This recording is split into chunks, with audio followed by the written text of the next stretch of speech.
జై తెలంగాణ, జై తెలంగాణ. కేసీఆర్ గారి నాయకత్వం.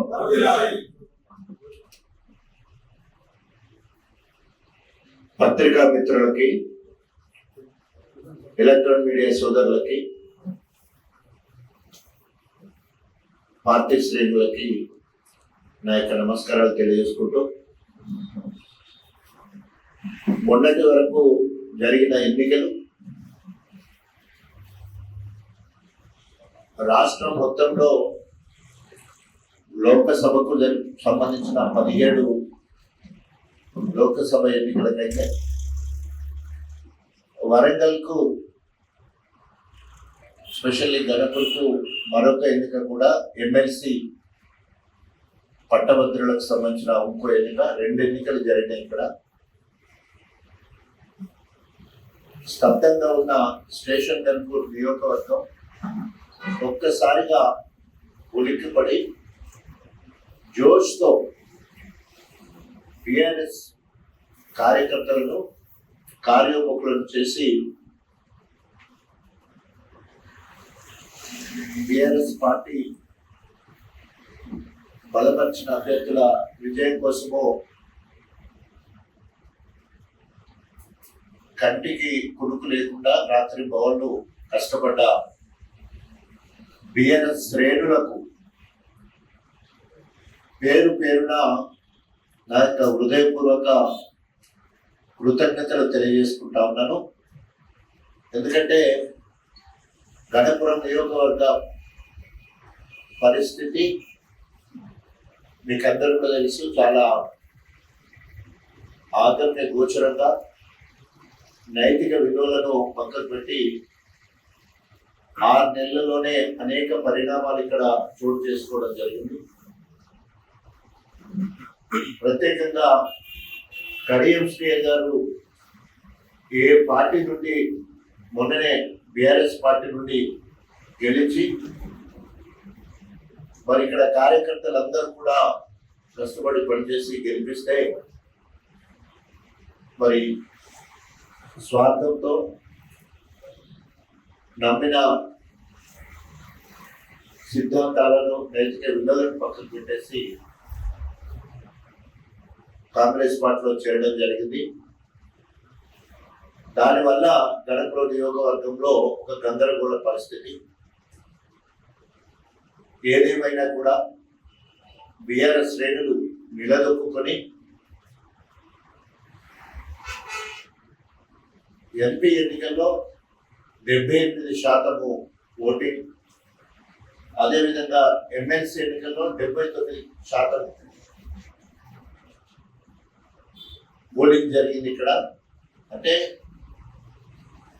పార్లమెంట్కి సంబంధించిన 7 నియోజకవర్గంలో అత్యధికంగా గణపురం నియోజకవర్గంలోనే ఓటింగ్ జరిగింది. ఎమ్మెల్సీ ఎన్నికలకు కూడా అదే వరవడి మనకు కనిపించింది.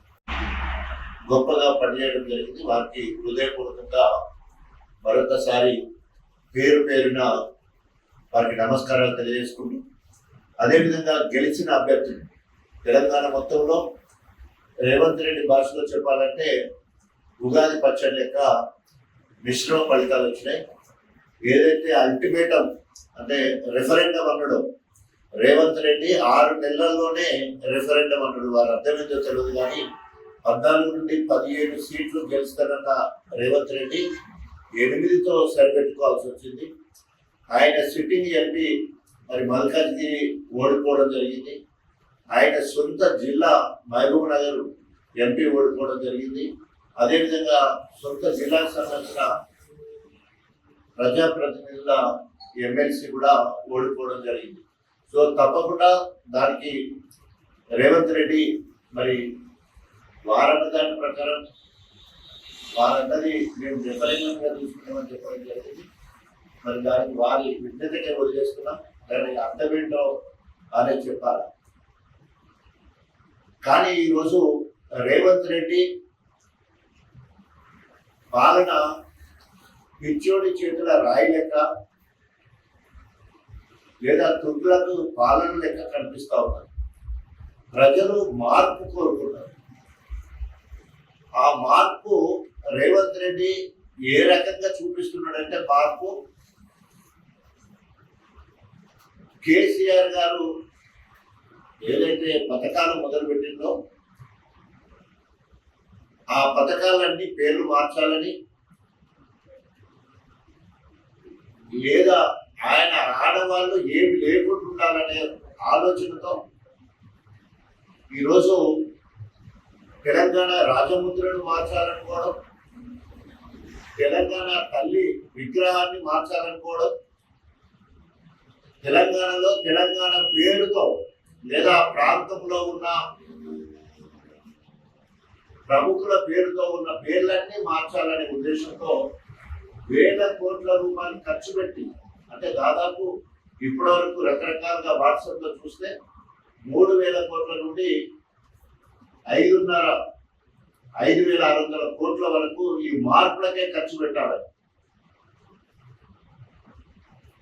ఆ మార్పుల వల్ల రాజముద్ర మార్చడం వలనో, తెలంగాణ తల్లి విగ్రహం మార్చడం వలనో, లేదా ఆఫీసులకు, పార్కులకు, ప్రభుత్వ సంస్థలకు పేరు మార్చడం వల్ల ప్రజలకు ఒరిగేది ఏం కూడా లేదు.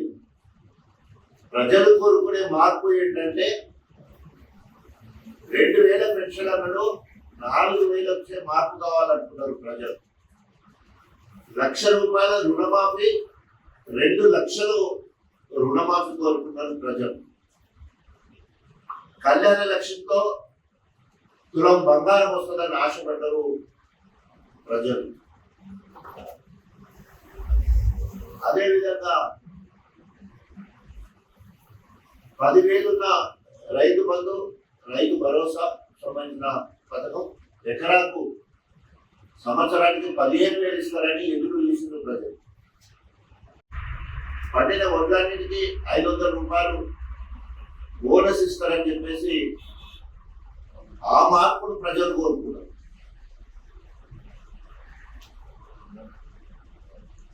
అంతేకాకుండా ప్రతి ఇంటికి ఇల్లాలకు 2,500 రూపాయలు వస్తాయని ప్రజలు కోరుకున్నారు. కానీ ఏ ఒక్కటి కూడా ఎలాంటి మార్పు లేకుండా ప్రజలు కోరుకున్న మార్పు ఒకటైతే, ఈరోజు రేవంత్ రెడ్డి తెలంగాణ అస్తిత్వానికి సంబంధించిన ఆనవాళ్లను మార్చాలని చూస్తా ఉన్నాడు. దీన్ని తీవ్రంగా ఖండిస్తున్నాం. ఖండించడమే కాకుండా ఇప్పటికైనా 6 నెలల సమయం అయిపోయింది, 7వ తారీఖు. ఇప్పటికైనా ఇచ్చిన హామీలకు కట్టుబడి వెంటనే వీటన్నిటిని అమలు పరచడానికి చొరవ తీసుకోవాలి. అన్నిటికంటే ముందు ఆగస్టు 15వ తారీఖు వరకు 2 లక్షల రైతు రుణమాఫీ చేస్తానన్నాడు. అది వెంటనే కార్యాచరణ సిద్ధం చేయాలి. రెండవది, రైతు బంధుకు సంబంధించిన అంశం. ఇప్పటికే విత్తనాల కొరత ఏర్పడ్డది, చెప్పులు లైన్లు పెట్టే పరిస్థితి అవపడుతుంది, రైతుల మీద లాఠీ చార్జ్ చేసే పరిస్థితి కనబడతా ఉంది. గత 10 ఏళ్లలో ఎక్కడ చెప్పులు లైన్లలో లేవు, రైతుల మీద లాఠీ చార్జ్ జరగలేదు. ఇప్పటికైనా తెలంగాణలో ఉన్న రైతుల ఉసురు పోసుకోకుండా, రైతులు తిరగబడక ముందే రైతుకు సంబంధించిన అన్ని అంశాలు, 24 గంటల కరెంట్ కావచ్చు, రైతు బంధుకు సంబంధించిన 15,000 రూపాయలు ఎకరా సంవత్సరానికి కావచ్చు, రైతు బీమా కావచ్చు, అన్నిటికంటే ముఖ్యంగా అందుబాటులో విత్తనాలు కావచ్చు. అదేవిధంగా మొన్నటి వరకు పండిన పంటను కూడా పూర్తిగా కొనలేక అడ్డికి పావుసేర పరిస్థితి కనబడ్డది.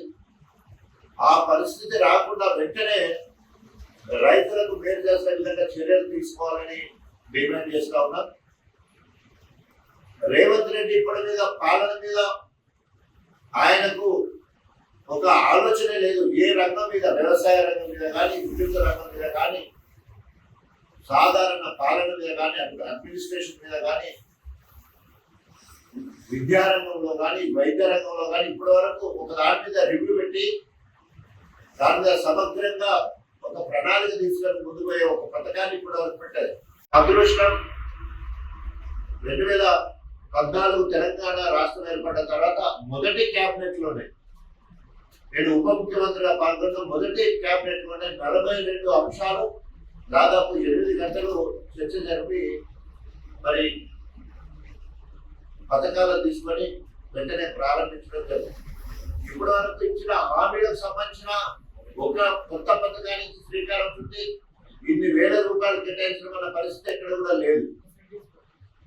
అదేవిధంగా ప్రకటించిన ఏవైతే పథకాలు ఉన్నాయో వాటి మీద నిలువ చేసిన సందర్భం కూడా ఎక్కడ కూడా కనిపించలేదు. రేవంత్ రెడ్డి గారు చెప్పినట్టు రిఫరెండం అంటే మనం చేసిన పని బాగుంది అని తీర్పు కూడా ఫలితాలను మెచ్చుకోనా లేకపోతే నిరాకరణ అని చెప్పేసి మరి ఈరోజు 8 మంది ఎంపీలను తెలుసుకోవడం మాత్రమే జరిగింది. ఇప్పటికైనా పాలన మీద ఎందుకంటే ప్రతిపక్షంగా కేసీఆర్ చెప్పిండు 6 నెలలు సమయం ఇస్తా ఉన్నారు. 6 నెలల సమయం అయిపోయింది. ఇప్పటికైనా రేవంత్ రెడ్డి ప్రజల పక్షాన్ని ఆలోచించవలసిన అవసరం ఉంది. రెండవది కడియం శ్రీహరి గారు నేను అభివృద్ధి కోసము పార్టీ మారుతున్నా అని చెప్పడం జరిగింది. రేవంత్ రెడ్డి మంత్రివర్గంలో లేదా పాలనలో అభివృద్ధి శూన్యం. ఇప్పటి వరకు 6 నెలల్లో జరిగిన అభివృద్ధి శూన్యం. అదనంగా సంక్షేమ పథకాలు శూన్యం. గతంలో మంజూరైన పనులకే దిక్కు లేదు. కడియం శ్రీహరి గారికి ఇప్పటికే 6 నెలల సమయం ఇవ్వడం జరిగింది. ఒక్క దగ్గర కూడా శిలాఫలకం వేయలేదు. ఇప్పటివరకు ఒక్క శంకుస్థాపన కానీ లేదా ఇనాగ్రేషన్ కు ఒక కొబ్బరికాయ కొట్టలేదు. ఎక్కడ ఇదే నా అభివృద్ధికి నేను కాంగ్రెస్ పార్టీలో చేరుతూ అన్నదానికి అర్థం.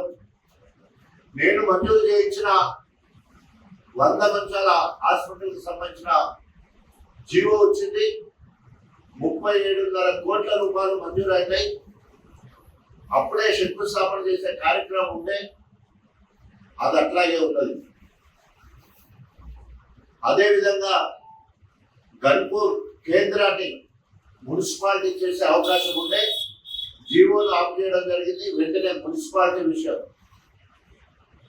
గన్పూర్కి సైన్స్ స్కూల్ మంజూరైంది.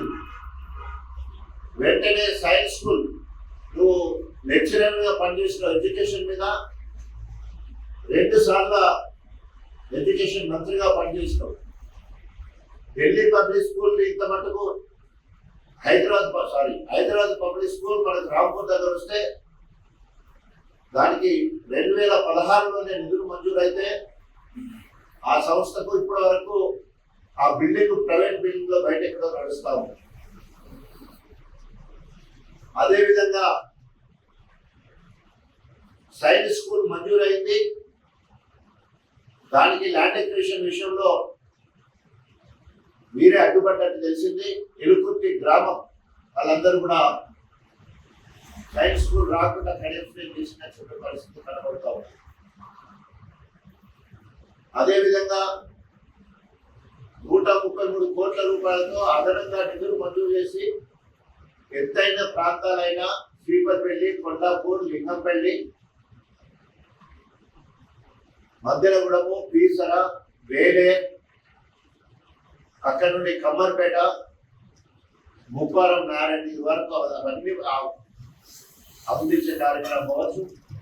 కింద ఉప్పుగల్ లిఫ్ట్ ద్వారా బంగాళపల్లి, ధర్మాపురం, మల్లకపల్లి, వెంకటాపూర్ వరకు కింద ఒక లిఫ్ట్ ద్వారా ఇవన్నీ చూసే కార్యక్రమం.